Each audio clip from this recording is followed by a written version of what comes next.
Caríssimos fiéis, eis que estamos no domingo, na oitava da Epifania, no qual a Santa Romana Igreja celebra a festa da Sagrada Família. Festa esta que foi instituída pelo Papa Bento XV no ano de 1921 e foi instituída oportunamente na oitava da Epifania, este particular período do ano litúrgico em que os párocos e seus vigários costumavam visitar as famílias para abençoar seus lares. Bênção esta que nós temos a graça de poder realizar, e bênção que é de um grande valor para os lares católicos e que evidencia a grande importância que tem a família para a nossa Santa Madre Igreja, que consagra uma oitava inteira para a bênção dos lares com a visita do sacerdote. Pois bem, nós bem sabemos, meus caros, que a Sagrada Família é modelo para todas as famílias. É este o ensinamento da Santa Romana Igreja, que nós ainda encontramos evidente na própria coleta da missa, que pede a graça de sermos instruídos pelos exemplos da Sagrada Família. No entanto, caríssimos, a grande dificuldade dos católicos nesses tempos não consiste tanto na contestação deste divino modelo.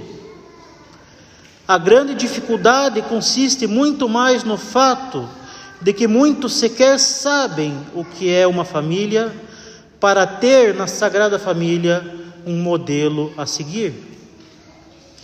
Nós podemos muito bem ver isso, caríssimos, quando em 1892 o Papa Leão XIII iniciava a sua carta apostólica Neminem Fugit com as seguintes palavras: a ninguém escapa que a felicidade privada e pública depende de modo particularíssimo da instituição familiar. Era uma evidência há pouco mais de um século que a família é o fundamento natural da sociedade, além de constituir uma igreja e escola doméstica. Primeira responsável por formar bons católicos para o céu e primeira responsável por formar bons cidadãos para a sociedade civil. Mas vivemos hoje uma verdadeira catástrofe social. Com efeito, uma parte considerável da sociedade contesta a própria existência da família natural, não mais aceitando que a natureza criada por Deus e não a escolha pessoal do indivíduo determine a identidade de cada um. Justamente nós temos na sociedade atual uma guerra não somente contra Deus, mas contra a própria natureza. E justamente os membros dessa sociedade apóstata não querem nenhuma coação, nem mesmo daquilo que eles são por natureza, sendo soberana a vontade livre de cada indivíduo. Ideologias contrárias à família são abundantes nesta sociedade apóstata de hoje, desde o marxismo até o liberalismo, desde a esquerda até a direita. Mas antes mesmo dessas ideologias, devemos constatar que os laços familiares já haviam sido afrouxados há décadas pela decadência religiosa da sociedade. Assim, a promoção do divórcio, da mentalidade contraceptiva, da infidelidade matrimonial pela segunda união, das próprias uniões sem compromisso, que desprezam tanto o matrimônio natural quanto o sacramento do matrimônio, a promoção do aborto, do homossexualismo e, finalmente, de toda a libertinagem sexual, só se tornou possível em uma sociedade que deixou de rezar e de se instruir pela fé da Santa Romana Igreja. Além disso, caríssimos, a ninguém escapa o fato de que os anos 60 e 70 do século passado foram um período verdadeiramente conturbado para o Ocidente, em que tantos princípios contrários a Deus e à própria natureza, plantados e cultivados há muito tempo na sociedade, foram consolidados por meio de uma verdadeira inversão religiosa e moral. E isso na sociedade, na política, na economia, na família e no próprio seio da igreja, por meio de uma verdadeira revolução teológica e litúrgica.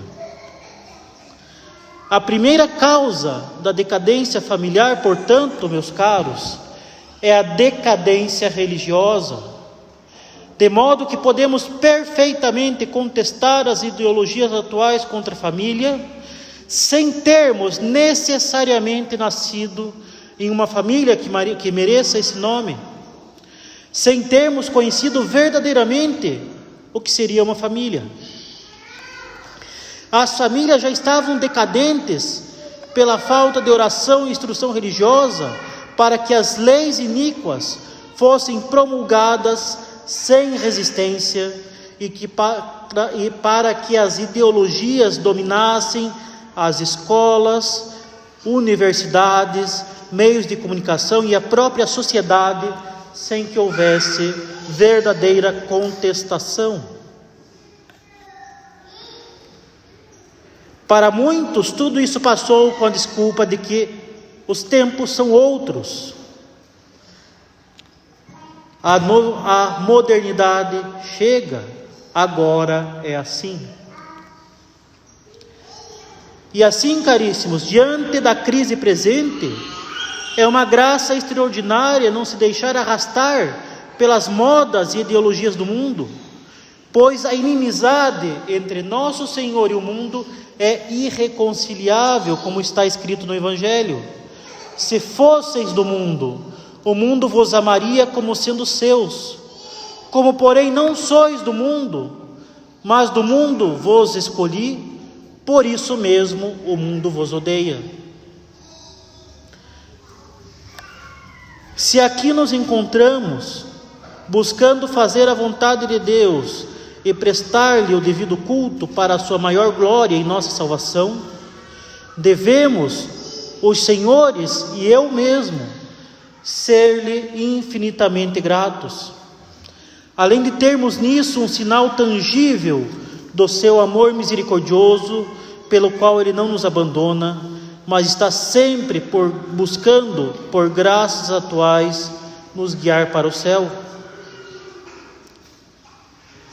Não obstante, e retornando ao primeiro ponto desta prédica, podemos muito bem nos opor ao espírito do mundo, defendendo a família natural e instituída por Deus, sem termos vivido em uma verdadeira família. Sendo assim, caríssimos, acaso seria possível, no nosso caso, que a Sagrada Família ainda fosse um modelo, uma vez que são raríssimos os exemplos concretos de família na sociedade de hoje? Como ver em Maria Santíssima um modelo de mãe e em São José um modelo de pai, ainda que São José fosse apenas pai adotivo, se para muitos a mãe ou o pai não passa de uma figura ausente, ou então hipotética, ou até uma ocasião grave de escândalo. E se não é possível lembrar da própria infância ou pensar na própria família sem associá-la a inúmeros conflitos dos quais os filhos, de um modo e de outro, pagam pelas falhas na personalidade e na formação. Acaso ainda é possível que nossa Santa Madre Igreja proponha a Sagrada Família como modelo em uma sociedade apóstata e avessa à própria ordem natural, em que praticamente já não há mães e pais dispostos a verdadeiramente imitar a Virgem Santíssima e a São José? Pois então, meus caros, a resposta é patente, é claro que sim. Primeiramente porque os santos não são apenas nossos modelos, mas também nossos intercessores. Ao se encarnar, nosso Senhor quis assumir todas as fases da vida humana, desde a gestação até a idade adulta. Escolhendo ter uma mãe segundo a natureza humana, elegendo um pai adotivo e vivendo a vida doméstica durante toda a infância até o início de seu ministério público, nosso Salvador santificou a família, de modo que, se em tempos de crise faltam famílias íntegras e são poucos os que querem imitar a Sagrada Família, sempre será possível rezar a família de Nazaré, pedindo a conversão dos nossos parentes, o que, lembremo-nos, sempre é também um dever de Estado. Se faltam famílias e poucos são os que querem imitar a Sagrada Família, podemos nós mesmos recorrer à família de Nazaré, ainda para que, se nossa família obstina-se na separação e na inimizade de Deus, podemos nós ainda fazer diferente e viver a santidade. Claro, rezar a Sagrada Família pelos nossos parentes pode se revelar algo difícil quando ainda se guarda mágoas de familiares ou quando o trauma causado pelos pais impede uma alma de se dirigir com confiança à Santíssima Virgem ou ao próprio Deus que é Pai. Eis, portanto, uma graça que a Sagrada Família deve nos alcançar e que nós encontramos expressa na epístola, com São Paulo escrevendo aos Colossenses: suportai-vos uns aos outros e perdoai-vos mutuamente. Devemos pedir, portanto, essa graça, o perdão das ofensas em família, por amor a Deus, que não merece ser ofendido. E se isto é difícil, rezemos com mais fervor e constância pedindo essa graça. Não ignoremos a necessidade que nós temos de alcançar essa graça. Claro, não é fácil, mas Deus é bom e onipotente, e nós devemos pedir este perdão e esta disposição de se suportar mutuamente. Suportai-vos uns aos outros, diz São Paulo aos Colossenses. Ele não diz gostai-vos uns dos outros. Ele não diz sede os melhores amigos, dando as mãos, cantando Imagine uns com os outros. Ele diz suportai-vos. E se pedir essa graça, até mesmo pedir essa graça é difícil, questionemo-nos. Afinal, queremos ser, por acaso, mais rigorosos com o nosso próximo do que o próprio Deus é conosco? Queremos buscar a vingança pela condenação do nosso próximo, quando Deus quer nos perdoar, mesmo quando nós merecemos o inferno? Em outras palavras, acaso nós nos achamos deuses? Lembremos também, nosso Senhor diz: não julgueis para não serdes julgados. Isso não quer dizer fechar os olhos para os pecados do próximo. Isso não quer dizer nem passar a gostar dele como se fosse o melhor amigo de infância, mas sim manter a caridade. pedir a sua conversão para que o sangue de Cristo não tenha sido derramado em vão.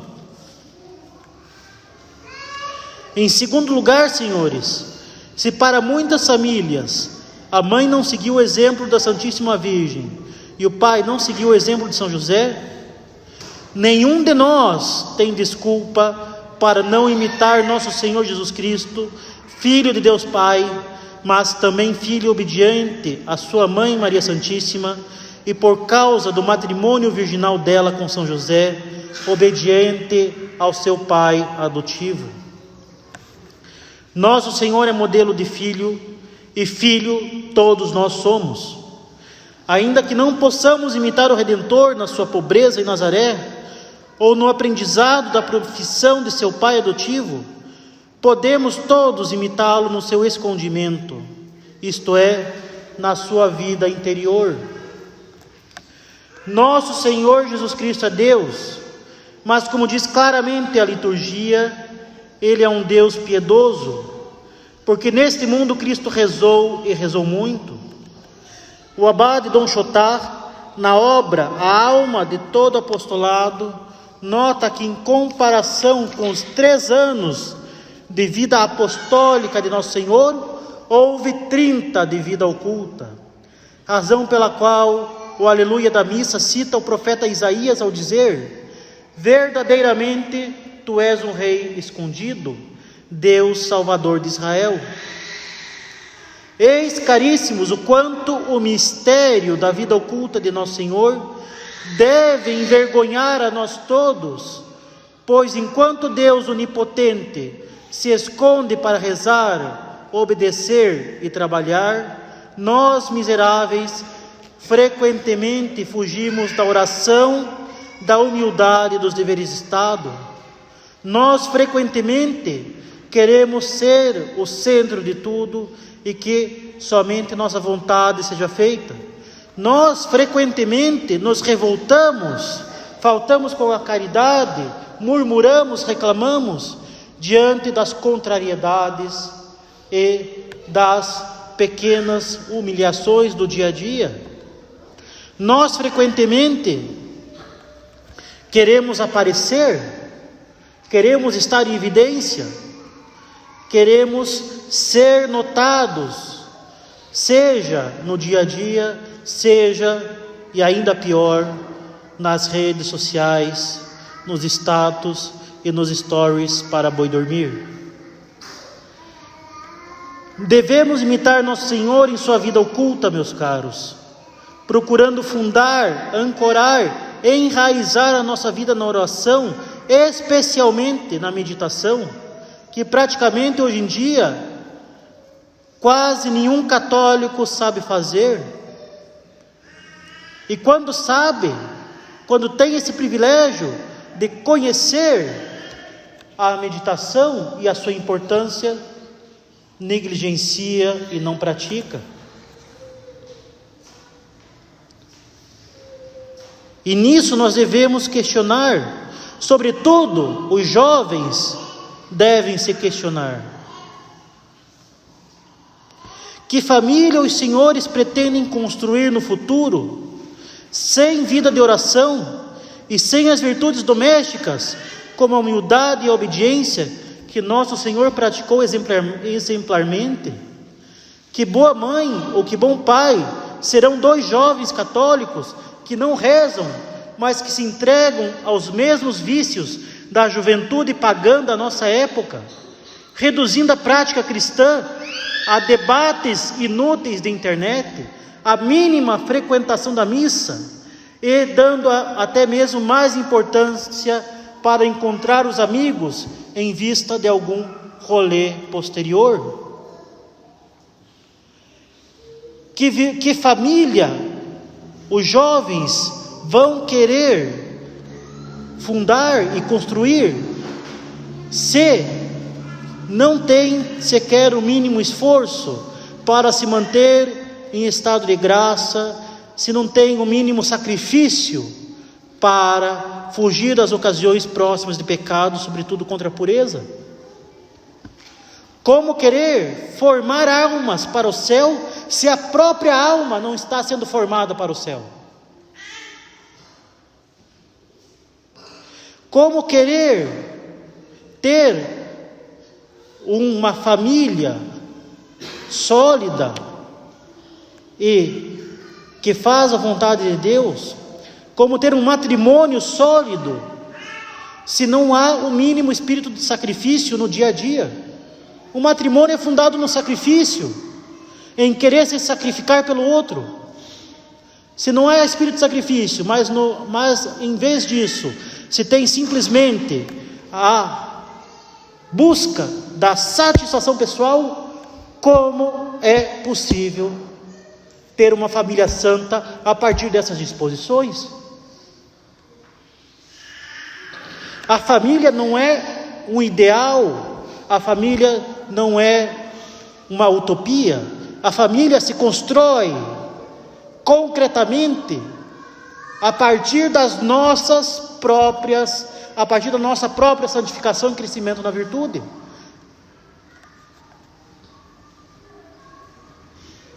É preciso que a juventude católica perceba que, no fim das contas, por outras vias, pode cometer os mesmos erros dos pais. Sem oração, a virtude não pode sobreviver. Sem oração, abundam os pecados veniais e rapidamente se alastram as tentações para os pecados mortais. Sem oração, não há forças para a mortificação, para a disciplina e o sacrifício, especialmente para se estudar e trabalhar. E dois jovens que não rezam apenas potencializam seus defeitos no namoro, porque nenhum dos dois está disposto a praticar as virtudes, especialmente a castidade de alma e de corpo.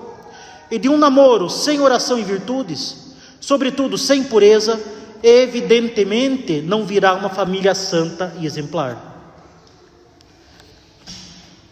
Não nos esqueçamos de que houve um tempo em que este país foi católico, e na verdade não foi há muito tempo, mas há mais ou menos meio século.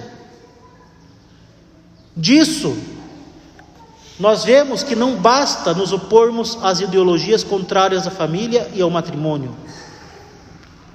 Nossos avós também conheciam o catecismo, mas foi essa geração que acabou por não transmitir a fé aos filhos. Se por culpa própria ou não, não vem ao caso. O que ocasionou os desastres matrimoniais das gerações seguintes foi justamente esta não transmissão da fé. Se os jovens não rezarem, enveredarão pela mesma via, ainda que conheçam o catecismo melhor que os seus avós, ou até mesmo melhor que muitos sacerdotes nos dias atuais.